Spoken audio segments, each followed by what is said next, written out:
Hello guys, welcome back our channel blogger joy.nirmal চ্যানেলে তোমাদের আরও একবার স্বাগত জানিয়ে এই ছোট্ট মিনি ব্লগটা আমি স্টার্ট করছি। তোমরা কেমন আছো? আশা করি সবাই ভালো আছো, আর আমিও খুব ভালো আছি।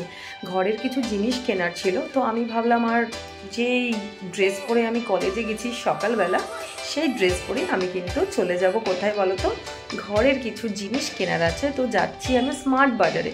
তো দেখা হচ্ছে একেবারে স্মার্ট বাজারের সামনে গিয়ে। তো দেখতে থাকো, সঙ্গে থেকো। থেকে বেরিয়ে সোজা অটো করে চলে এলাম স্মার্ট বাজারের সামনে। এদিকে হাজব্যান্ডের তো অলমোস্ট সব কেনা হয়ে গেছে, তো আমি কেন এলাম তাই ভাবছো হয়তো তোমরা, তাই না? না, আসলে হাজব্যান্ডকে যা যা আমি বলবো, যতই আমি লিখে দিই, ফোনে বলি, ও তাও কিন্তু দুটো চারটে ভুল করবেই। সেই কারণেই আমাকে কিন্তু আসা। আর এদিকে দেখো, আমি অনেক জিনিসই কিন্তু কিনে ফেললাম। ভাবলাম আমি যাই, না গেলে কি হবে বলো তো, ওকে আবার এত জিনিসপত্র নিয়ে ঘরে আসতে হবে, তারপর আবার তোজোকে ক্রেজ থেকে আনতে হবে। তো সেই কারণেই কিন্তু অলমোস্ট সব কমপ্লিট। এবার বিল করার পালা। বিলের এখানে আসলে এত লেট হয় কি আর বলবো তোমাদের, মানে বলার মতন কিছুই নেই।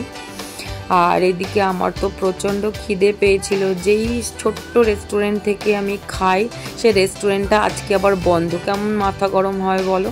তো আমি বললাম যে ঠিক আছে চলো তাহলে, দেখা যাক আশেপাশে ফুচকা, ওটাই খেয়ে মনকে সান্ত্বনা দেওয়ার পালা, আর কি করব। তো চলে এলাম ফুচকার দোকানে। আমাকে বলছে আবার হাজব্যান্ড যে দেখো ফুচকা খেয়ে আবার ভালো না হলে তো আবার রাস্তা থেকে যেতে যেতে আমাকে বকুনি শুনতে হবে না, একটা খেয়ে দেখো। এবার একটা খাওয়ার পরে তোমরাই বলো ফ্রেন্ডস, আমি কি ওখানে একটা খেয়ে আমি চলে আসব? কি যে বলে না, মানে লোকটা বুঝি না আমি।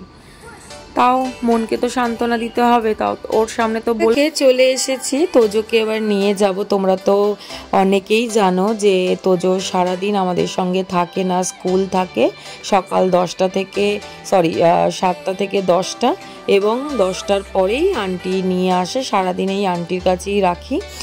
এটা হচ্ছে ক্রেজ, তোমরা তো সবাই জানো। তো এবার তোজোকে নিয়ে যাব। এদিকে ওর পাপা তো দাঁড়িয়ে আছে রাস্তার ওপারে।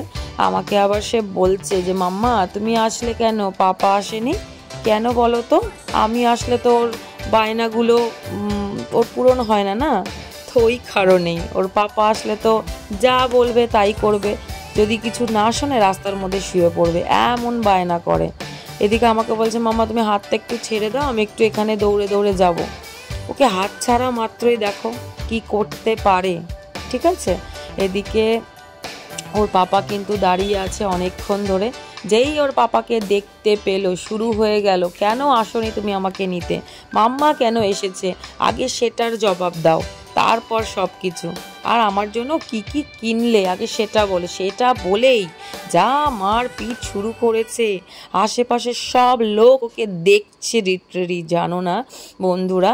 আর এইদিকে যে দাদাটার রিক্সাতে উঠবো, সেই দাদাটাও বলছে, এদিকে ও কি বলে ফিঙ্গাল না কি জানি না কি সব খায়, 100 টাকা দাম। ওই কটা মধ্যে চিপস থাকে, ফিঙ্গাল না কি বলে ওটাকে, আমি ভুলে যাই। তো ওটা নিয়েই শুরু হয়ে গেল ওখানে যে আমি এক্ষুনি খাবো, আমাকে এক্ষুনি দাও। কি অবস্থা, পিছে নিয়েছে, তোগুলো নিতে পারছে না। কি অবস্থা বুতু, হ্যাঁ পাপাকে দেখ কি অবস্থা। এই তোমার ছেলে বলছে তুমি কি চোর নাকি? ওরে বাবা রে বাবা,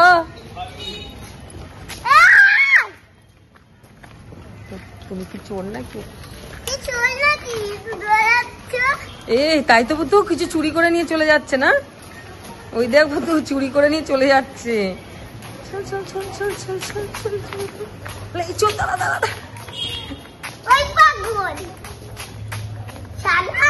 পাপাকে কি সব বলে দিল ভাবো তোমরা একটু বন্ধুরা। আমি শুট করছি শনিবার এই মিনি ব্লগটা, কিন্তু আমি আপলোড করব সানডে। সো যা যা কিনেছি সবটাই শেয়ার করলাম তোমাদের সঙ্গে। সো আজকের মতন টাটা, বাই বাই, দেখা হচ্ছে নেক্সট ব্লগ।